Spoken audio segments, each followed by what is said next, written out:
So tonight we're going to present on international behavior analysis, support for culturally and linguistically diverse families during applied behavior analysis. And so we're going to touch upon the ethics of serving culturally and linguistically diverse families, as well as how this relates to supervision, training programs, the links within the organization. So what do we offer within full spectrum ABA?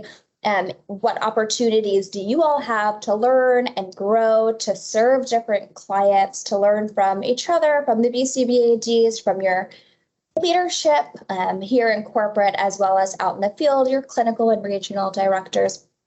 And then at the end, I always like to leave some opportunities to ask any questions or share any concerns that you might have with me. If it's not related to the talk, that's completely fine, but just an opportunity since you have me here. Anything you want to discuss, I'm more than happy to. So we will go ahead and get started. I will also be attending to the chat. So, international behavior analysis, support for culturally and linguistically diverse families during applied behavior analysis. I am the presenter, Dr. Jennifer Bellotti, BCBA-D and QBA, the Executive Vice President of Full Spectrum ABA.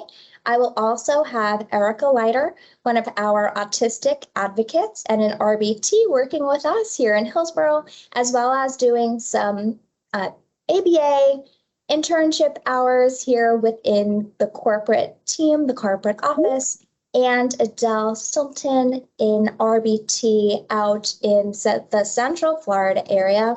The reason why I have asked them to participate with me is because Erica moved from Canada to work with us here at Full Spectrum, and Adele has a lot of experience and has connections internationally within the field. And so they both have a wide range of experiences that I am happy for them to be able to share with you. So the CEU sign-in code is 2694, which I also have added into the chat. So introduction. So I wanted to start with discussion. If that's okay with you guys, I have some questions here that I would like us to discuss just as kind of an opener. So if someone can tell me, and again, vocally or in the chat, either one is completely fine, how would you define culture? I would say it's people grouped together by common values, goals, and traditions. Thank you, Patrick. Thank you, Corey. You go by Corey. Okay, so we have an answer to that question. So let's look at the next one. So what would you identify as your own unique cultural variables? So what are some variables that you guys would define, you would identify as part of your culture? Sure, Dr. Bellotti. So when it comes to my own with my own culture, I would say with being a team player, because of being how close, my family has always been close because of our background and everything. So always helping each other out. So that would be an example there.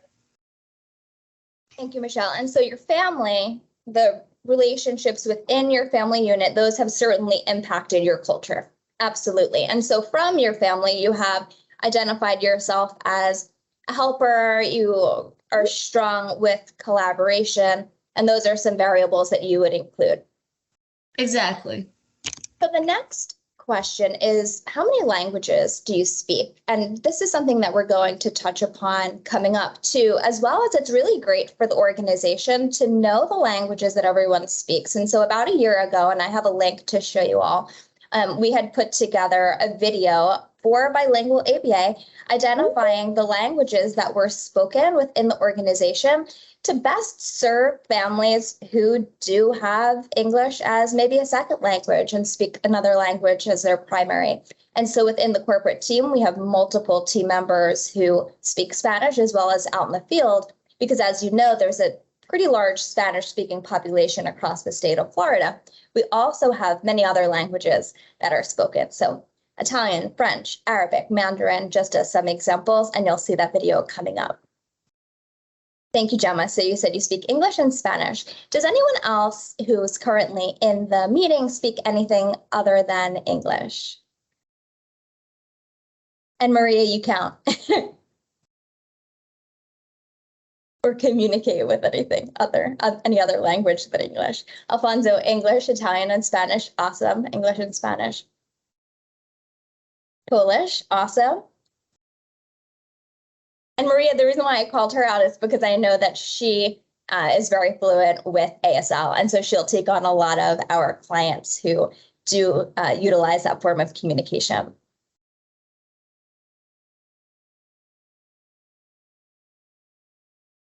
Portuguese, Brazilian sign language, interesting.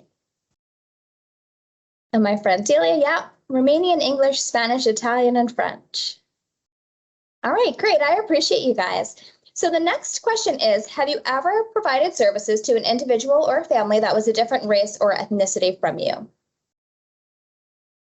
Several. Right. Most of us have. Numerous times. Absolutely.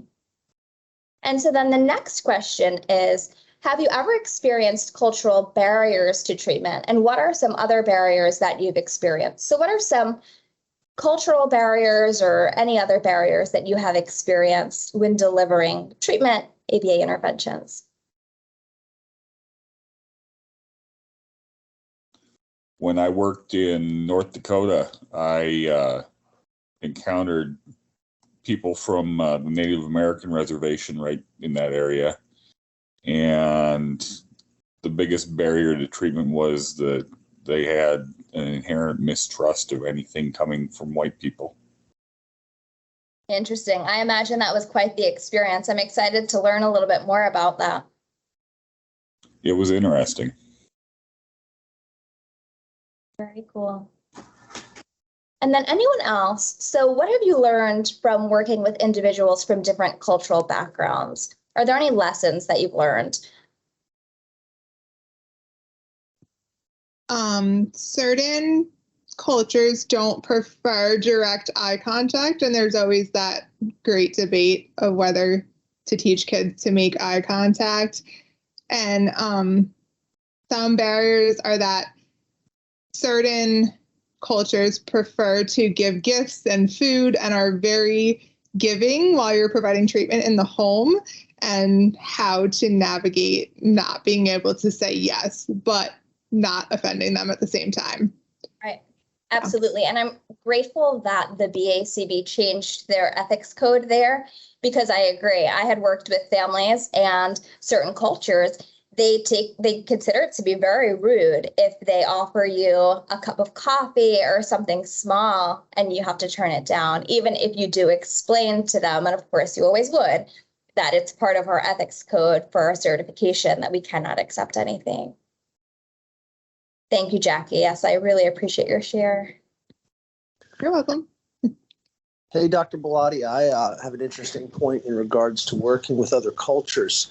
I spent many years working with homeless individuals on the street, and you'll encounter, separate cultures, sometimes within certain extreme socioeconomic conditions. Looking at the flip side, you'll hear a lot about celebrities or entrepreneurs or things of that nature, and working with those sorts of people. But working with the destitute and the poor also brings some, interesting cultural aspects you don't think of. And one, that struck me when you mentioned this was homeless individuals often do not give their real name, nor do they like their real name used. They oftentimes have a street name that it's almost like they're a different person, and so if you get the actual name of a individual on the street, usually that's a sign of a lot of trust and endearment, and so that's an interesting cultural aspect. It's not really ethnic related, but more socioeconomic. I appreciate that. Yeah, very interesting. Oh, thank you for sharing, Libni. I've worked with homeless individuals too, and I can totally relate to that. It's such a unique experience to have had that most people haven't.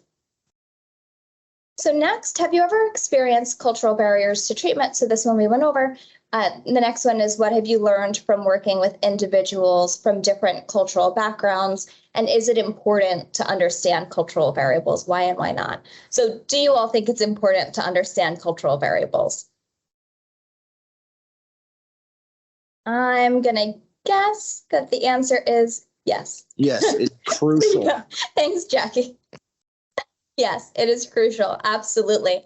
And so now I'm going to go into some of the programs within our organization, Full Spectrum ABA, that really touches upon and strives to help individuals and families who are of different cultures, they speak different languages, looking at our training programs and all of the aspects and components of the organization that we offer for families, clients, and for providers. And so those will be the next few slides. So here's our mission statement. So Full Spectrum Behavior Analysis is an ABA firm that strives to provide innovative, evidence-based treatment to individuals with autism and developmental disabilities across home, school, and community settings. Our providers protect the individual rights, dignity, and privacy of our clients and aim to increase pro-social behavior, promoting client independence and integration into modern-day society. We collectively strive to treat the whole child by strong collaboration and training with special educators and other service providers. At Full Spectrum ABA, we provide life-changing therapy to children and their families using a scientific, collaborative approach to best meet the needs of our clients. We work with over 150 schools as well as provide services in the home and in the community, often at no cost to families.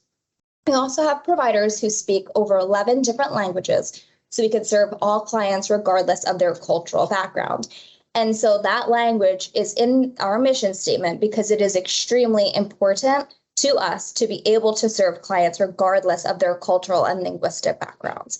And so this training is certainly relevant for not only our organization, but for the field, because as you'll see with some of the research articles that we'll be discussing, there is a significant lack of training on cultural contingencies, awareness, and competencies, as well as a significant need. And so I have a video here. Hi, I'm Dr. Jennifer Bellotti, leader of the Full Spectrum ABA family of providers. At Full Spectrum ABA, we provide life-changing therapy to children and their families using a scientific, collaborative approach to best meet the needs of our clients. We work with over 150 schools as well as provide services in the home and in the community, often at no cost to families. We also have providers who speak over 11 different languages, so we can serve all clients regardless of their cultural background. We are home to 8 BCBA-Ds who are active in ABA research production and grant writing through the Full Spectrum Behavior Institute. Our BCBA-Ds and director-level BCBAs are dedicated to developing new analysts through our regimented Professionals Grooming Professionals training program. We are set apart from the competition by our clinical expertise, staff mentoring, research development, and autistic job training and advocacy programs. We ensure that our values of integrity, compassion, and respect are present in every interaction with our staff and families. We are excited to work with you. And so the reason why I show that to you is because, again, it talks about treating people with integrity, compassion, respect, of course, including culture in all aspects of what we do, making sure that we are respecting individual differences, that we are including others who have disabilities, certainly within our organization as providers, looking at the people who we serve, our families, being compassionate towards differences, never really working with the fact that, we know best, it's our way or the highway. We want to make sure that we are truly inclusive, compassionate, and respectful towards individuals who are different. And that is important when we're looking at culture, different languages, and just an intro to our organization and the mission of what we are doing here. Now we're going to look at the diversity programs that we have. So Full Spectrum ABA diversity programs. So the first one is bilingual behavior analysis. And here I have a link for you all. At Full Spectrum ABA, we have staff who are bilingual in 11 languages. 我想让我们学到 ABA 社区他们接近。 Nu sunteți singuri, terapia ABA este aici pentru a deschide ușa unei vieți mai bune copilului dumneavoastră. Con perseverancia y amor todo es posible. Het pad dat je met je kind bewandelt is prachtig. En met vele uitdagingen en beloningen, maar je hoeft niet alleen daardoor te gaan. Insieme possiamo lavorare per rendere la vita di tuo figlio o dei tuoi figli migliore. Una vita che anche tu, come genitore o membro della famiglia, puoi godere. Tên anh là Đặng Đức Duy, anh làm với hãng Full Spectrum Behavior Analysts cho 4 năm rồi. Anh làm trong cái văn học của ABA cho 10 năm. Anh rất là thích làm với mấy đứa em mà có autism với lại bị bệnh tâm thần. يمكن لمختصي تحليل السلوك العمل معك ومع طفلك لتحسين المهارات في مجالات مختلفة كمهارات اللغة والمهارات الاجتماعية ومهارات التكيف وغيرها. No estás solo. Full Spectrum ABA está aquí para apoyarte. 我们鼓励和培训客户如何选择生活时享受生活，帮助个人和家庭生活发生有益的变化。 Thì anh thích dạy mấy đứa em đồ mới với lại làm một mình. Anh muốn nói bố mẹ mấy đứa em là để cho mấy đứa em làm một mình, phải đợi chút xíu, xong rồi mấy đứa em được tập để làm một mình mấy đứa em. Is hoop. Is gewillig hulp. Vraag maar het naar en je zult het krijgen. And so clearly, being able to serve individuals who do have different cultural backgrounds and speak different languages is an extremely important value of the Full Spectrum family. Just looking at the number of languages that are spoken within the organization and really trying to reach out to the community and provide that assistance in Spanish and other languages for families who need it. As we know, and we'll discuss further, behavior analysis has a very specific and precise language. And so if we are going to speak to families about their child, treatment plan, interventions, train them on interventions so that they can implement them with high levels of integrity, it is important to be able to do so in the client and the family's native language. And so having providers who do speak multiple languages as part of the organization is crucial. Michelle, do you have your hand raised? Yeah, so now that we've been really touching upon this, I think you remember when we had for our autistic advocacy program that we did a meet about with a training about with this in regards to with cultures and everything. And I kind of shared a little bit of my personal story in regards to what happened for me when I was younger and everything. And because of my background having with my family where my parents and grandparents were speaking Russian, especially my grandparents who were mainly at home when I was receiving services. Many of you may remember when I told this story back then, but if you haven't known already, that's kind of where that back in my days when I was getting ABA therapy, that it was very hard to be able to communicate because of the fact that my grandparents mostly spoke Russian at home and my parents were pretty much the translators and they were working full time. So at that time, so it just amazes me nowadays, how many languages and especially with providers knowing so many languages nowadays. It's amazing, truly amazing. Thank you, Michelle.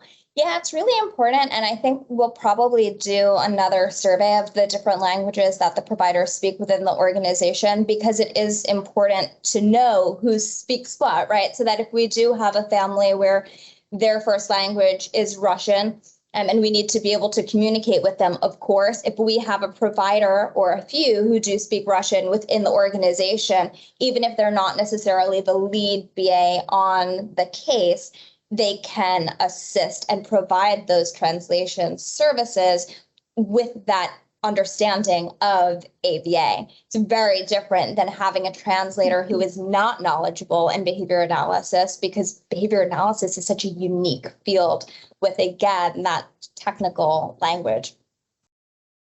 Exactly. Thank you for sharing, Michelle.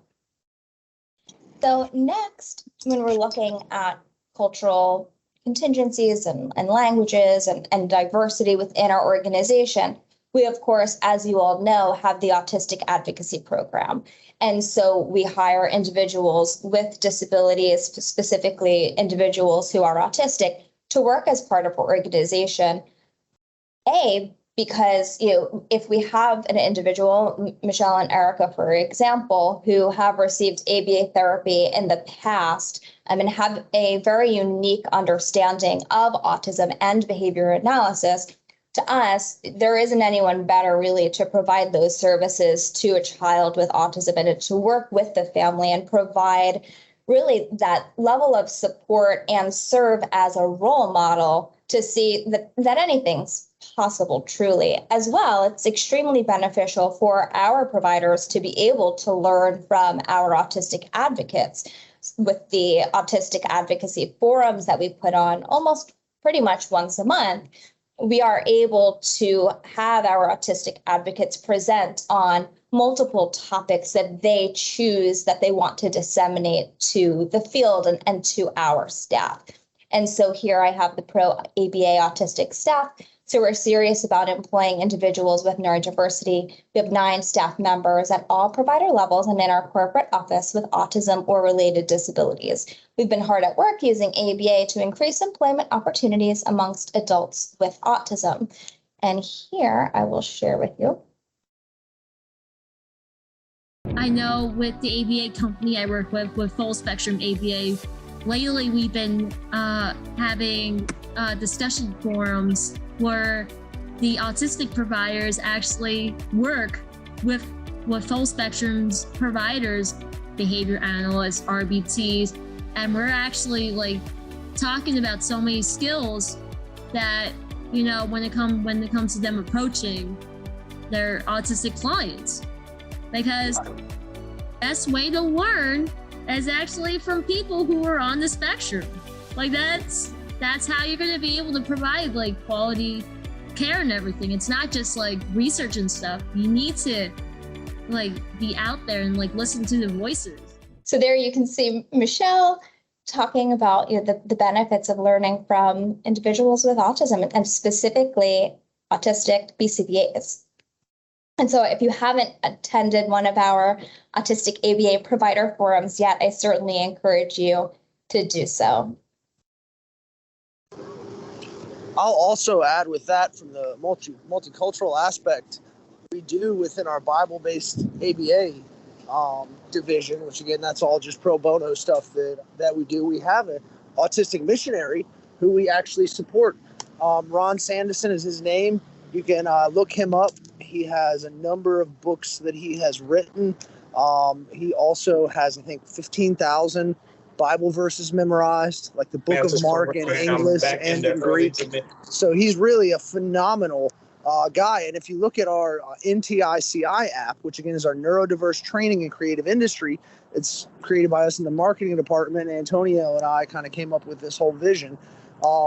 And within that, one of the tabs at the bottom has outreach, and clicking that tab will take you to all of Ron Sanderson's sermons and messages, which we have embedded for free within the app as well. So again, lowering the response effort and doing what we can to, mix and mingle our various divisions to provide holistic support for, everybody and anybody. Thank you, Colin. And I'm going to touch upon the Bible-based ABA as well. And so here, and I'm grateful that Dr. Bryant was able to attend our training because he is the director of our BIPOC occupation business training program as well as Bible-based ABA. And so the BIPOC occupation business training program is really a place for minority business training and skill development in psychology. Dr. Bryant has provided mentorship for several individuals within our organization, as well as having his own company and being very active in his community. And so here I just have a little video about Dr. Bryant as well as the BIPOC Patient Business Training Program. My name is Dr. Bryant. I am the director of the Bible-based ABA program as well as the BIPOC occupation programs here at Full Spectrum ABA. My professional experience goes back a number of years. I hate to date myself. I actually started in the field when I was in my master's program back in the early to mid 90s. And I started out with the Autism Society of North Carolina as a job coach, doing vocational training with autistic adults who were in the workforce. We worked on a contract with Craven County Regional Hospital in North Carolina. Just that was sort of my initial early experiences in programming and developing services or assisting with services for vocation for adults with autism. I also worked at a facility or ICFMR facility, state facility in North Carolina called Caswell Developmental Center, where I really got my footing in the field of ABA from the standpoint of developing programs for individuals with significant problem behaviors in an institutional setting, and where I kind of really cut my teeth, if you will, in the field. So after a few years there, I continued my work in community settings, in home-based and a little bit of clinic-based early on, but mostly home and community-based services. When I moved to Florida, to Orlando back in 1999, I continued home and community-based and more school-based services, contracting with various schools in the Orange County public school system, providing classroom services, ABA services, and worked in a variety of situations or settings such as foster care, group homes, alternative school settings for those individuals who were not able to be maintained in the mainstream school setting, and just a variety of ages, populations, settings, pretty much the whole gamut. Just a little bit about me in terms of my research interests, some of the things that I've pursued and continue to look at and I'm very interested in investigating are multicultural issues and as it pertains to ABA, how do we deliver effective services with culture in mind and in respect for culture. And so if anyone ever wants to be mentored by Dr. Bryant, if anyone ever has any questions for him, and he's on here now too, I know that he is more than happy to provide you the insight that you're looking for and the guidance to help you with anything that you're encountering relating to Bible-based ABA, the BIPOC Patient Business Program, anything behavior analytic, certainly because he's been in the field for a long time and he has a wide range of experiences and is just so knowledgeable in many different areas. Thank you, Dr. Bryant. Glad to help in any way I can, so please reach out. And the next is Bible-based ABA. So Bible-based ABA was founded in 2014 as a means to serve homeless throughout Tampa Bay, the original stated goal being establishment of behavioral homes for the homeless to aid the transition back to typical lives. It soon became clear that the true need of Bible-based ABA was to aid in the support of autism spectrum disorder and other diagnoses. And we then became part of the solution to the crisis facing individuals with special needs in Florida. We train the community and local churches on how to improve their interactions with individuals with disabilities or get them more involved. We also envision being able to provide protocols for free dissemination for BCBAs and BCBA-Ds, thus allowing them to support their own houses of worship more easily. And so, again, if anyone is interested in Bible-based ABA, certainly feel free to reach out. Now we'll go into a bit about the full spectrum ABA training programs. So our PGP program, as most of you know, really is looking at how do we take the science-based approach of behavior analysis and the precision that should be utilized in the ABA supervision experience and disseminate it out to our providers. And so we ensure that the supervisees, any of you who are pursuing higher certification, and certainly any RBT or BCBA looking for additional guidance gains the knowledge, training, and professional development necessary to cement the science of ABA into their behavioral repertoire, along with an immense therapeutic skill set of interventions. It's understood within the field of ABA the crucial role a practitioner's BACB supervision experience plays in developing behavior analytic skill repertoires for sound clinical practice. Such in-depth professional development is not universal within our field, due in part to the plethora of online university programs, many which leave the student failing to secure their own supervision towards BACB certification. Too often, an unstructured supervision experience is provided by a recently certified BCBA without a true curriculum, little oversight, or no organized training program for supervisors. The PGP program, we offer a certain solution for eager learners to be molded into the next generation of behavior scientists, build lifelong relationships, and make certain you're prepared to practice as a behavior analyst in our ever more complex and competitive arena. And coming up, I'll go over the really exponential increase in the need of ABA providers. The data there from our most recent BACB, state of the field documents.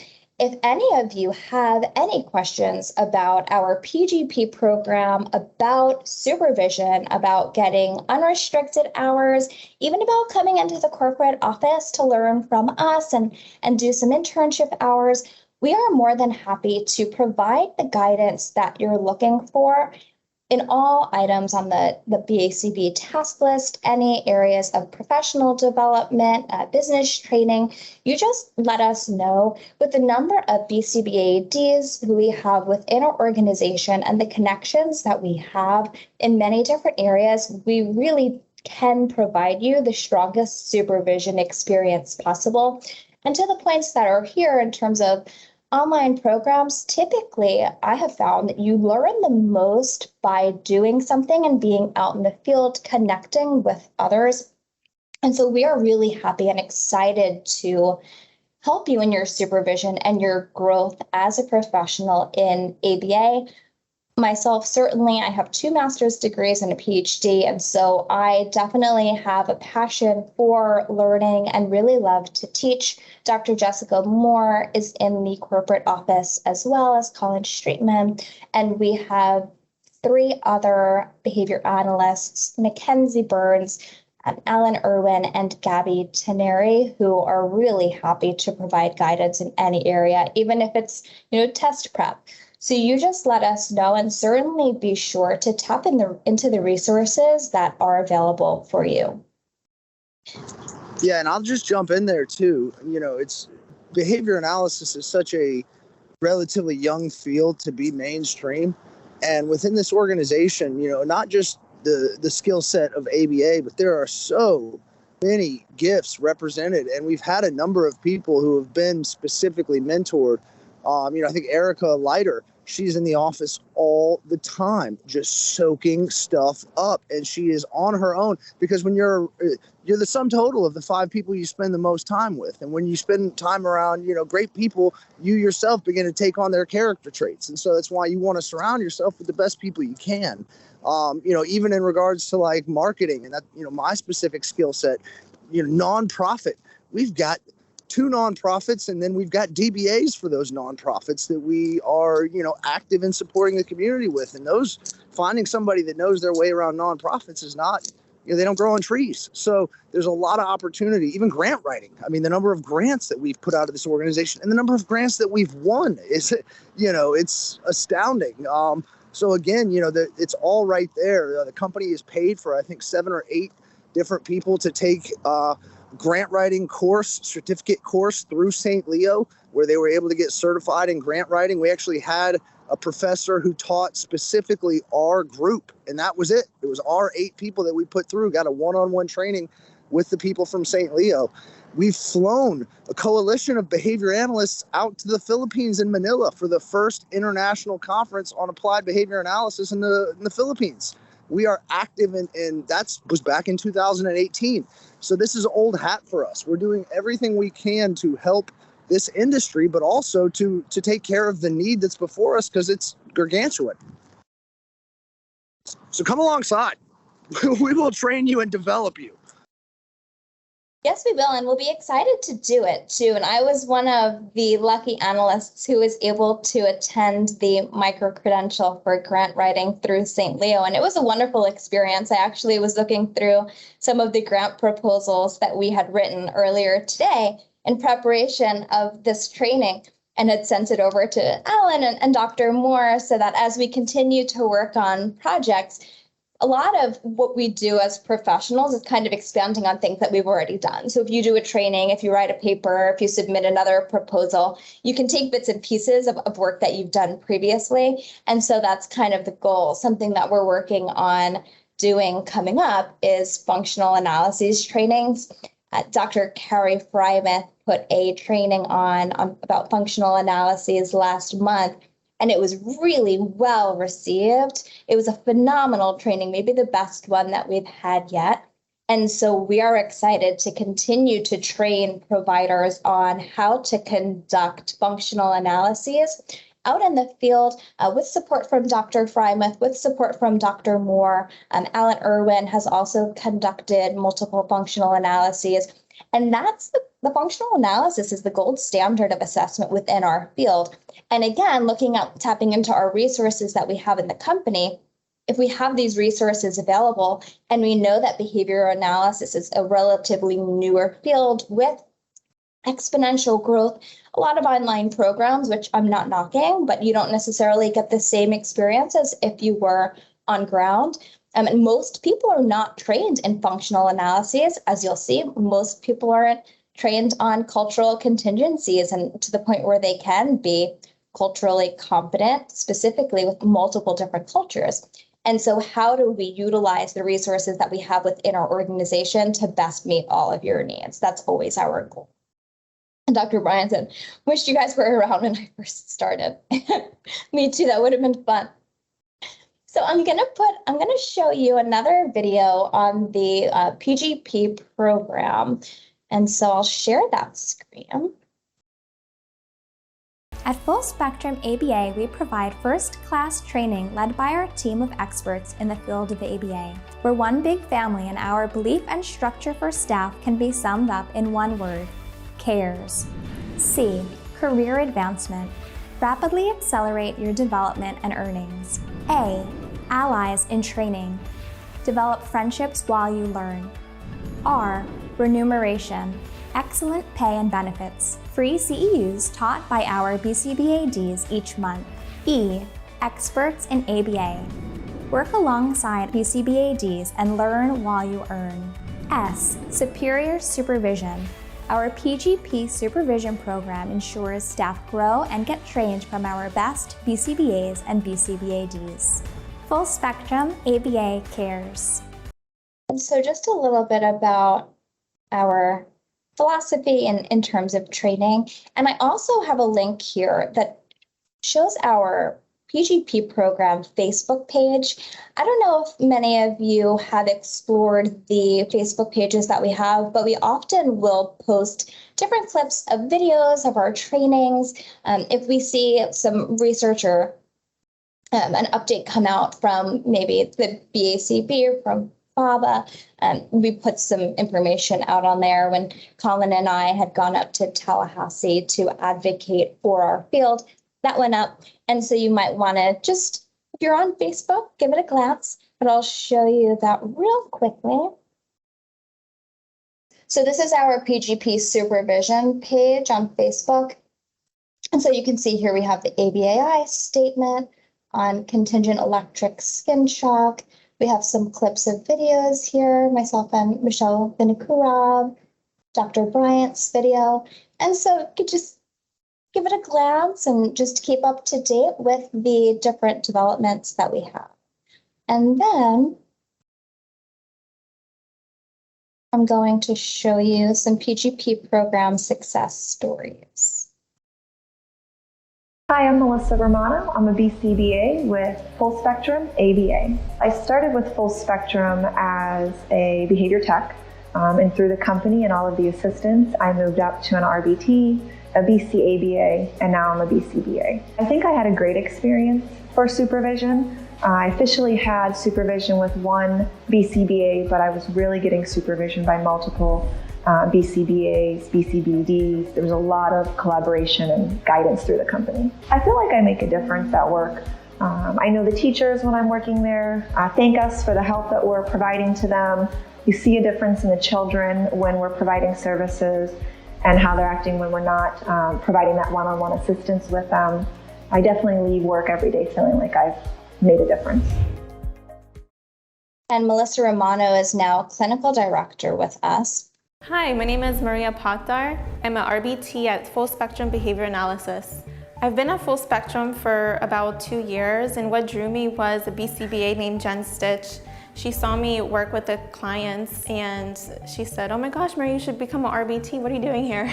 Full Spectrum has made my mom and work life a lot manageable, a lot easier. I'm able to just go to work up the street 2 minutes, 5 minutes, and 10 minutes and come back home and do what I need to do as a mom. I learned a lot with my supervision experience. I was able to work with the best BCBAs and BCBA-Ds. I would highly recommend it. What I love the most about Full Spectrum is that they practice what they preach. We praise the kids, we give them reinforcers, they praise us with the accolades and give us the reinforcers such as raises and bonuses. So I like that about Full Spectrum. It's so wild too, because in that video, Maria was an RBT and she now is a clinical director in Hernando, which is awesome. She's been with us a really long time. Next, and then we'll go into the task list items that will be reviewed in the presentation. So next is the Womentrepreneur program. And so at Womentrepreneur, we discuss topics related to women business ownership, explaining the hows and whys of stepping out or stepping up within a company, as well as interviewing women entrepreneurs on their journey to success. And you can find information on the Womentrepreneur program on our NTC app, NTICI. That is where, not the NTC app, I apologize, on the FSBA app where we have our CEUs. There's a Womentrepreneur podcast on there. And so I have interviewed Dr. Jessica Moore. I interviewed Michelle Vinokurov, as well as I believe Dr. Sarah Mulholland is on there as well. And really looking at mentorship experiences within PhD programs, experience as a business owner, climbing up the ladder within an organization.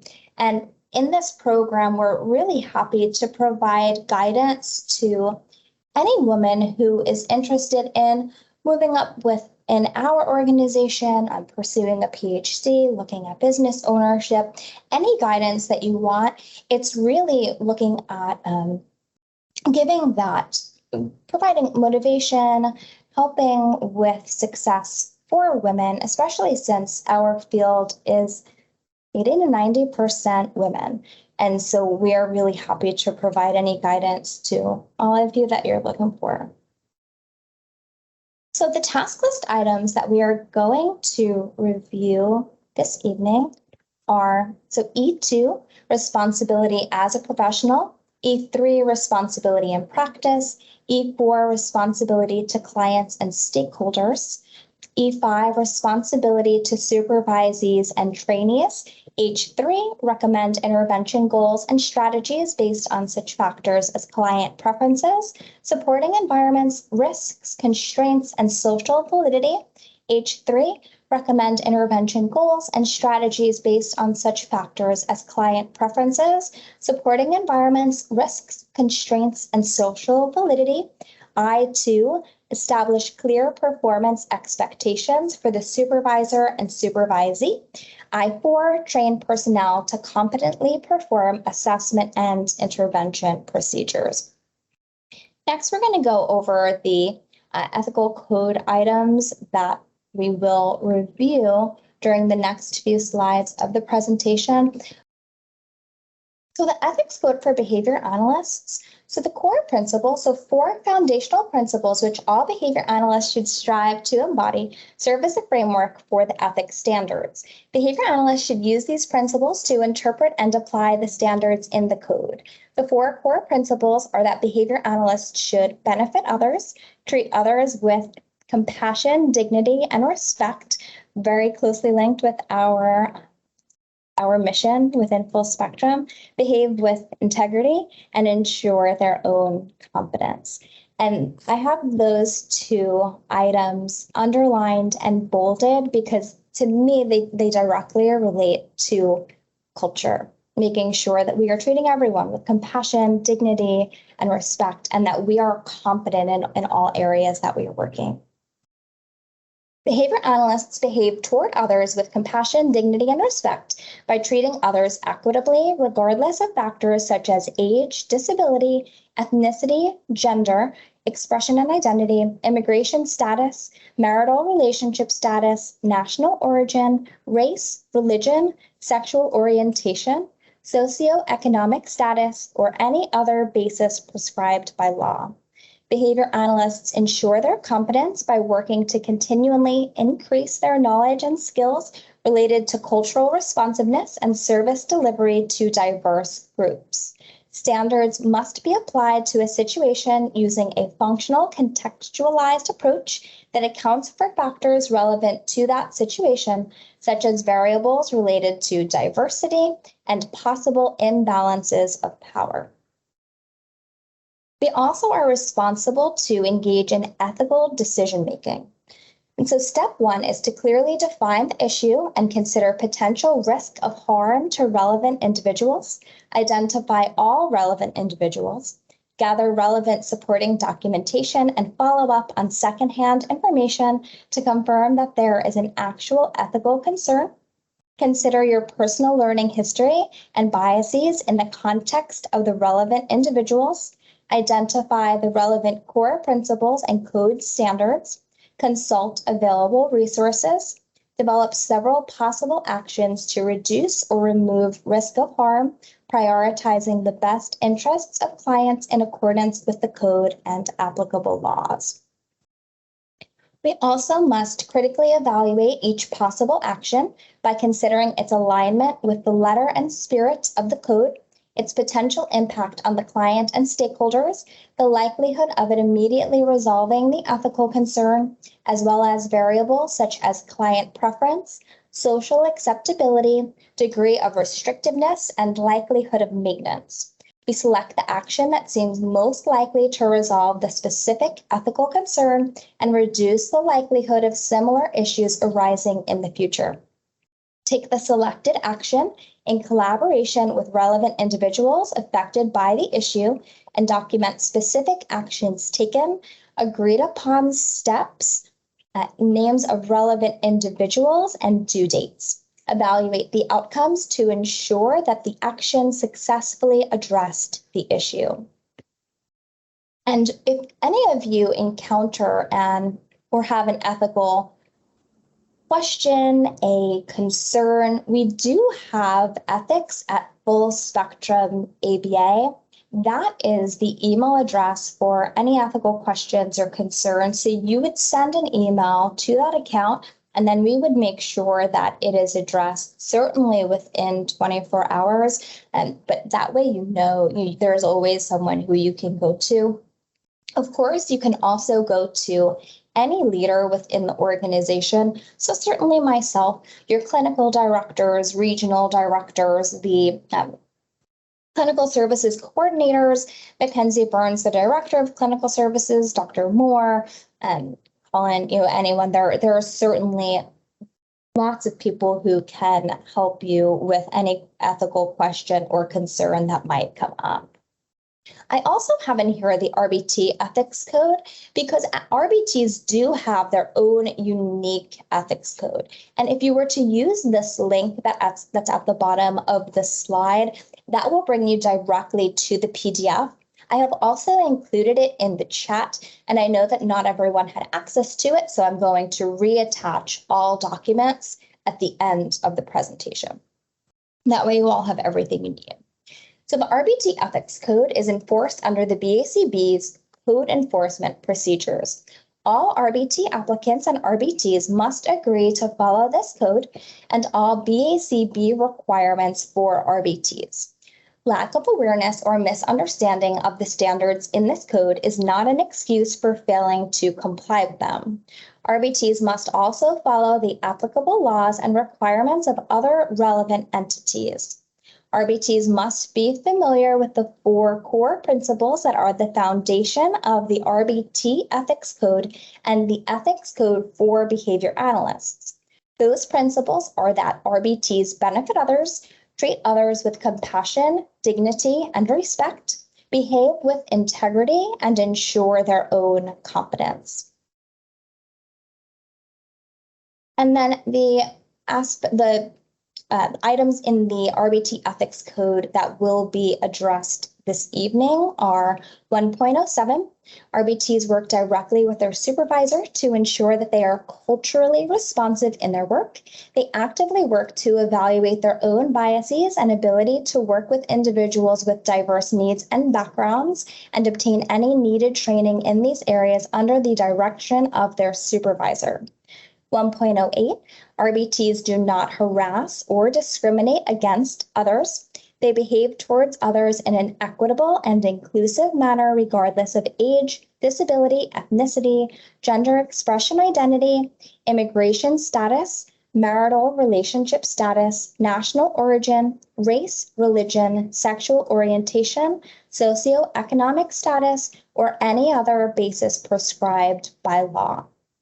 And so 1.08 is extremely important to me as well as to all leaders really within the organization.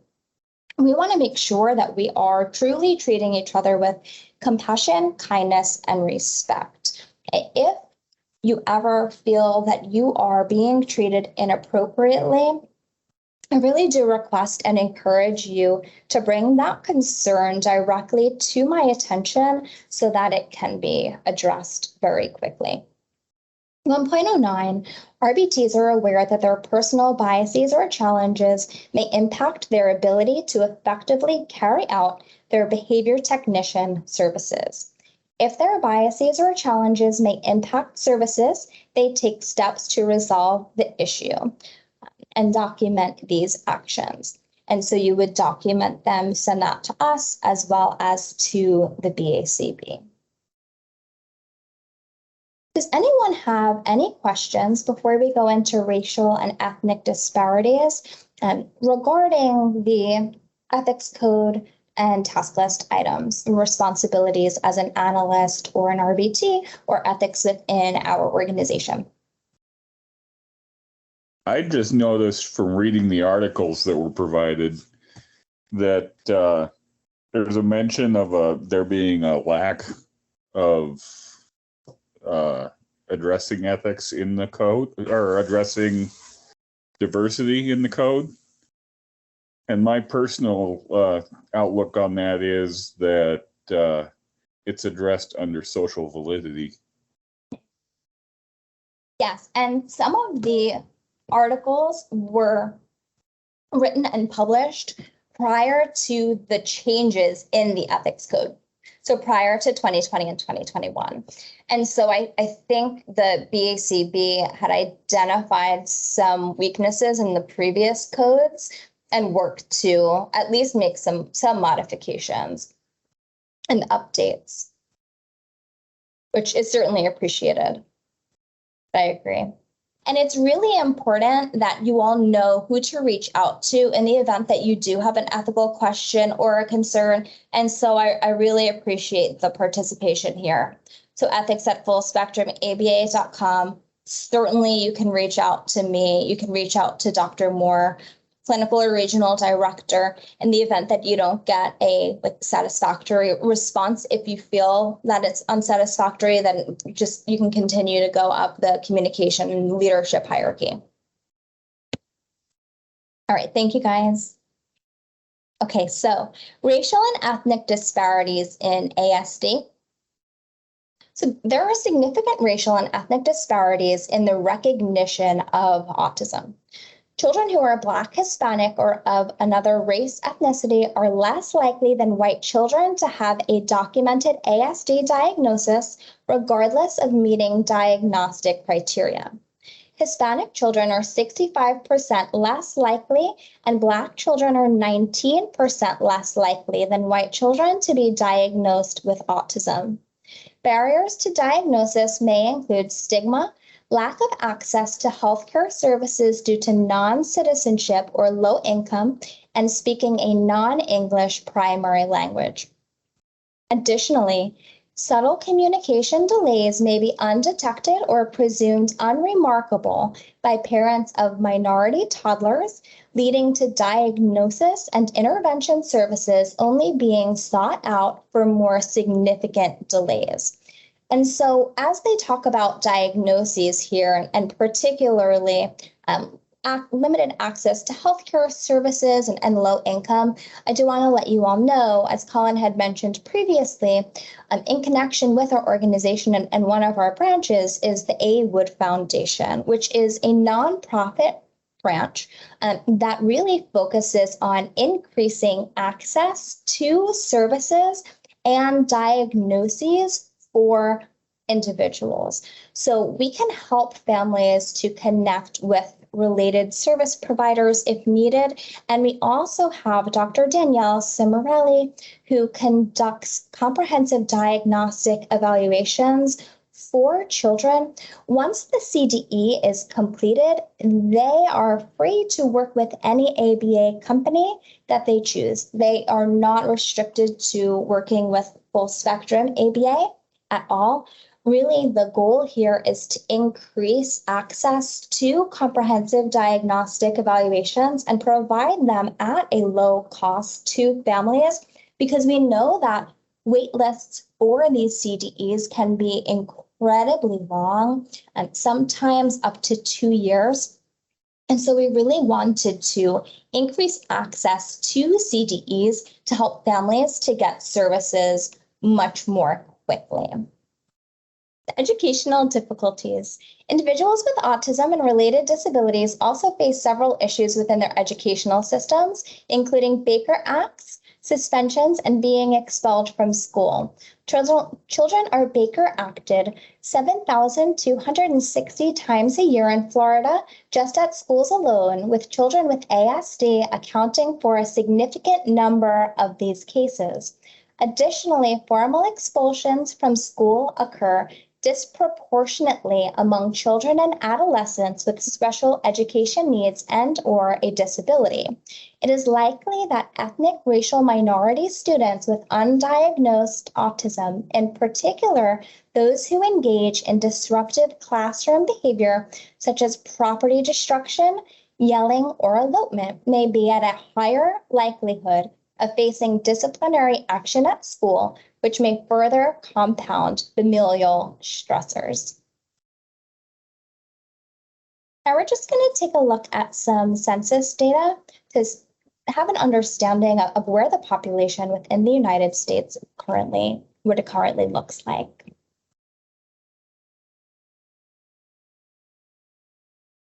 So here I have the percentage distribution of the Hispanic or Latino population from 2010 and 2020. So you could see in the 2010 census, it was about 16.3%, and now in 2020, it's about 18.7%, which is still pretty high. And then here, the percentage change in race groups, so 2010 and 2020. So you have white, Black, or African American, American Indian, and Alaska Native, Asian, Native Hawaiian, and other Pacific Islander, some other race, and 2 or more races. And then here, the percentage distribution of race groups, so 2010 and 2020. So white, Black, or African American, American Indian, and so on. So you can see here the changes between from 2010 to 2020. Now I'm going to go over some key concepts for cross-cultural competence in a multicultural world. So competency. So per the BACB, for scope of competence, the behavior technician services and activities in RBT can accurately carry out, and the professional activities a behavior analyst can consistently perform with proficiency. So what the scope of competence is for an RBT and for a behavior analyst.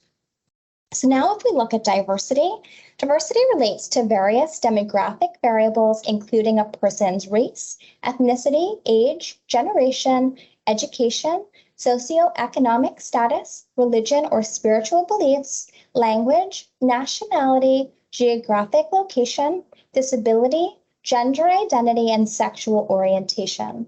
These demographic variables do not operate on one's identity and behavior independently. Instead, it is the interaction of various social categorizations that impacts identity and behavior. Demographic variables refer to specific intersecting aspects of one's identity. Culture, the collective beliefs, values, and practices of a group of individuals that share similar demographic variables. The extent to which a group of individuals engage in an overt or verbal behavior reflecting shared behavioral learning histories, serving to differentiate the group from other groups, and predicting how individuals within the group act in specific setting conditions. The culture to which a person belongs to can have profound impacts on the health care they receive due to provider biases and discriminatory systems that support those who belong to particular groups and harm those who do not. Culture can have a profound effect on the interaction between families in need of behavioral support services and service providers. A family's goals, values, and parenting practices may be influenced by a variety of cultural dimensions, including gender, ethnicity, nationality, primary language, socioeconomic status, and religion. In particular, families raising a child with a developmental disability may be influenced by cultural perspectives on child rearing practices, disability, family roles and structure, and communication within and outside the family. And here, B.F. Skinner in 1953 discusses culture as well. And so Skinner defined culture as a collection of the contingencies of reinforcement into which individuals are born and to which they are exposed throughout their lives.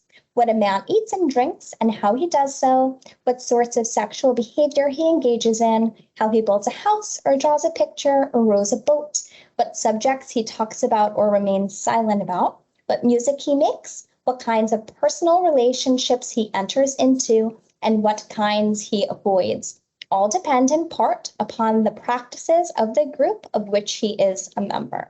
So culture impacts our communication, daily routines, habits, greetings, parenting styles, concepts, values, pretty much everything we do. And now looking at culture and service delivery. So with respect to service delivery, culture impacts behaviors related to rapport building, preferences for specific targets and treatments, treatment acceptance, communication, and the way we interact with those deemed as authority figures, which can affect assessment and treatment procedures. Culture also affects how we perceive other people's social behavior, which makes it necessary to recognize cultural differences in the interpretation of social behaviors to develop effective interracial communication. Culture impacts the value individuals place on Western science, which directly relates how readily one accepts the benefit of evidence-based treatment. And so we might have to work much harder to obtain buy-in and to pair with the client and their significant others if there are cultural variables in play that may go against behavior analysis, evidence-based treatment, and we need to learn about the family's culture in order to really develop that rapport. Has anyone learned any lessons in building relationships with families who might have a different culture from your own? Hey, I just got home. I'm dealing with my kiddos, but I've got tons of experience with building like relationships with families who have it's so many different cultures.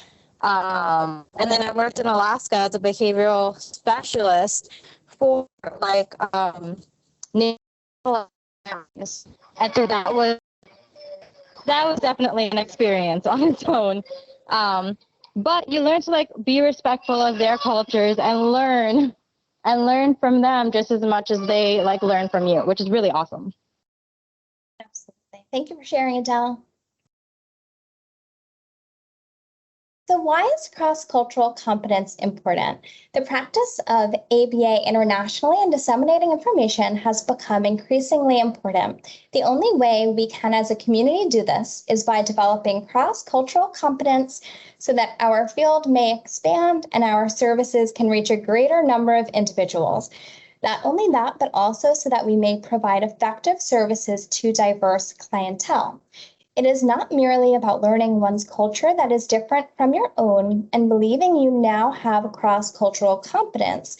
You need to develop and foster skills such as self-reflection, knowing who to reach out to support your knowledge base of the culture. So we're going to go into the first article. So they had gone over some key diversity terms, which we already went through a bit. So cultural competence, we certainly discussed, and cultural competence is really a lifelong process where we're working to develop the ability to engage in actions and maximize the optimal development of client and client systems, making sure that we are always learning and growing in our awareness of our own cultural contingencies and variables and how that might impact the clients who we work with, their families, learning more about their cultures. And there is just so much to know. Cultural humility is also a lifelong process, so we need to continually be self-reflecting, building dynamic partnerships, looking at reducing power imbalances, respecting others and their cultural backgrounds. And then cultural responsiveness is using the unique cultural characteristics, experiences, and perspectives for conduits of teaching more effectively. So how are we responding to the cultural competence that we have, these variables that we are learning more about? Here, some dimensions of culturally responsive behavior analytic services. So these are awareness, knowledge, and skills. And skills are on the next slide. Really, what we need to be doing is identifying how behaviors relate to ethical dilemmas and our decision-making across multiple cultures, and discriminate and tact the role of the cultural variables that we're encountering in supervision and training our supervisees. And so we know that there is a lack of training in cultural variables, contingencies, developing the self-awareness needed. And so we as supervisors need to take a more active role in training about culture and helping our supervisees to become more culturally competent. We also need to respond effectively to feedback. And so if we notice that we make a mistake in a situation related to culture and just in general, how are we responding to these errors that might be made? So responding effectively to feedback, whether it's vocal or non-vocal. We also need to engage in a variety of rapport building behaviors. As I discussed previously, culture certainly is going to impact our ability to pair effectively, to build rapport with the clients and their families, as well as to be as effective as we can be in our roles as behavior analysts and RBTs. We also need to ask open-ended questions and actively listen to concerns. And so we need to be able to listen to our caregivers when they are sharing about their culture and just sharing with us in general, particularly any concerns that they have, and really treat them with the level of respect that they deserve. Because if we're not able to have them implement our interventions with high levels of integrity, we're never going to be able to make the progress that we're really looking for and need to make with our clients. And we also just need to treat people with respect in general, right? And so here, these are just the images from the article. So you can look through these and look through the article, which is attached. And then here, this is an example of a cultural identity map, which you can work through in order to determine your own cultural identity. And some of the questions on here are, what do you value the most? What is your geographic location? What language or languages do you speak? What's your nationality, your race, your ethnicity? Is education important to your family? How do you greet people? And how do you define quality of life?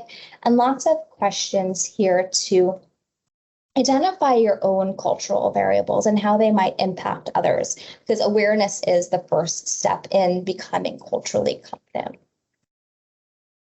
And then here are some activities to promote self-awareness of biased behaviors and learning history. And so there are multiple sources here that were provided, including the Center for International Rehabilitation Research Information and Exchange, and there are links over the websites here as well. Future research in self-assessment across the dimensions of cultural responsiveness. And so these are different research questions that should be explored when we're looking at cultural responsiveness. And the authors go through each dimension of cultural responsiveness with related research questions.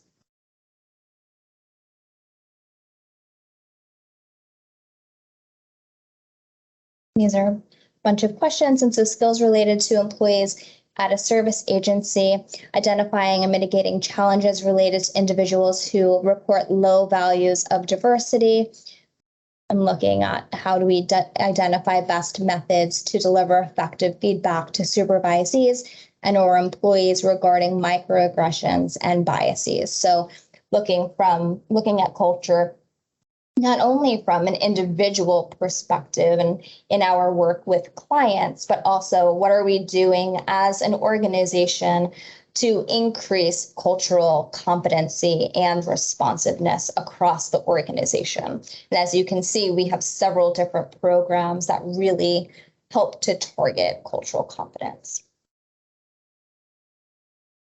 This is the article, Delivering Home-Supported ABA Therapies to Culturally and Linguistically Diverse Families. And so this article, the authors go over different barriers in ABA, delivering ABA treatment to culturally and linguistically diverse families. And what are some suggestions in moving forward to address these barriers? What can we do better? So the first barrier is a lack of diversity in research. And so looking at our participants, including diverse participants and their viewpoints, conducting different analyses and looking at the instruments that are used and making sure that they are validated for use with diverse groups. Barrier 2 is a lack of diversity among practitioners. And so we want to train on cultural diversity, publicly report the languages in which providers are fluent and competent to practice and the cultures to which they belong, which, as you can see, we have gathered the information, at least previously, on all the different languages that our providers speak to best serve families. And we are looking forward to doing that again soon. And then intentionally recruit from diverse communities. And certainly we do that especially with including and recruiting individuals who are neurodivergent. Barrier 3 is attitudes and biases regarding cultures. And so we always want to examine our own culturally bound values, assumptions, and expectations, taking every opportunity to engage in self-reflection and introspection, looking at cultural attitudes and practices and how these might impact our clients, and then making sure that we are maintaining the focus of session stated goals and being objective, looking at observable, not looking at observable differences, but really focusing on our goals and intercultural communication. We also, the next barrier is a mismatch between home language and practitioner language. And so we talked about this previously, where we really want to make sure that we are providing services to the best of our ability in the client's first language, certainly seeking out resources if we do not speak the same language as the family. We have lots of resources within the organization, being careful if we're using any type of interpretative services. So for example, if we're going to use like an online translating service, it's obviously very different than the behavior analytic language we use potentially. I wouldn't expect reinforcement to be translated perfectly, or differential reinforcement, or even if we think about punishment, which we really don't use with our clients, behavior analytic terms might be translated differently. And so having ABA providers who are fluent in that language is certainly beneficial. Barrier 5, the challenge of analyzing and understanding one's own cultural lens. And here, our training program should incorporate discussions of languages and cultures across curricula and consider how these may impact services, the creation of bilingual training programs, conducting cultural analyses. And so this is an individual analysis of the cultural factors affecting an individual's environment and the resulting contingency, using materials that are culturally and linguistically accessible to families, and taking advantage of tools that promote cross-cultural competence. And there are some examples here. Barrier 6 is practitioners' understanding of and empathy for the impact of sociocultural and socioeconomic stressors. It's taking time to listen to a family's stories, their values, and experiences with prior help-seeking attempts, acknowledging to parents and families that you're aware that they have faced and overcome many personal challenges, which may help in forging an alliance that facilitates trust in the therapeutic process. And communication of empathy. This can be expressed non-verbally through reassuring facial expressions and gestures. And then the last barrier is limited knowledge about bilingualism. And so we want to make sure that we are tapping into language transfers. We are using the home language in treatment to increase generalization. We're considering language in our assessment. We're looking at the augmentative and alternative communication. And so making sure that if we're using visual support and activity schedule, we are providing these in the languages that the client speaks. So more than one, if possible. We are cautious of informally translated words. And so again, here, as I mentioned previously, online or app-based translation tools shouldn't be used for making diagnostic decisions or formal recommendations. We really should be careful when we're using those tools. And we want to always look at family language and routines. So identifying items or activities that are pivotal to the client's life, using grammatically correct words, and targeting generalization with cultural norms and contextual variables in mind. And so Erica mentioned in Quebec, ABA is offered in French and in English, and she has provided services in both languages and bilingual ABA if the parent chooses. I have also provided services to Jewish families, which incorporated basic Hebrew, and it was important for the parents, for their child to learn certain key Hebrew terms. Thank you for sharing. And then consideration for trainers. So include parents and other significant others in training for behavior analytic interventions using multiple modalities, recognizing the value of significant others and treating them with respect, and training supervisees on cultural analyses and cultural competence. So here, I am going to pass over the presentation to Erica Leiter for a bit. She's going to go over the article, Implementation of a Culturally Appropriate Positive Behavior Support Plan with a Japanese Mother of a Child with Autism, an Experimental and Qualitative Analysis. And so, Erica, if you would like to share the information on this article, it would be greatly appreciated. Yep. I had just put in, I think that this kind of repeats what Dr. Bellotti had already mentioned, but that we added in the new ethics code, which addresses cultural competence and diversity, and also states that it should be incorporated into supervision. And obviously, we are addressing socially significant behaviors when we work with our clients. And so we have to make sure that the behaviors we're teaching are socially significant within the context of the environments that they need to function and thrive in. So this is actually this study is actually, it came out of Vancouver, which is in Canada, and Canada is quite large, and Vancouver has stronger behavior analytic practices within the country. So what they did is it was somebody who was doing their PhD, and she did a study with a Japanese mother and her family who had moved to Canada, and also they were looking at what it was like to provide services to a family where the culture was drastically different. And also they were looking at the intersecting variables, because while they were Japanese, they had also been living in Canada, and they kind of had characteristics from both cultures. So that was an interesting part of the study. It was, so the mother's name was Emmy, and she had moved from Japan to Canada, and her native language was Japanese, with her son Ken, who was 5 years old, diagnosed with autism, and he engaged in disruptive and destructive behaviors. He communicated using pictures, and he attended a specialized preschool.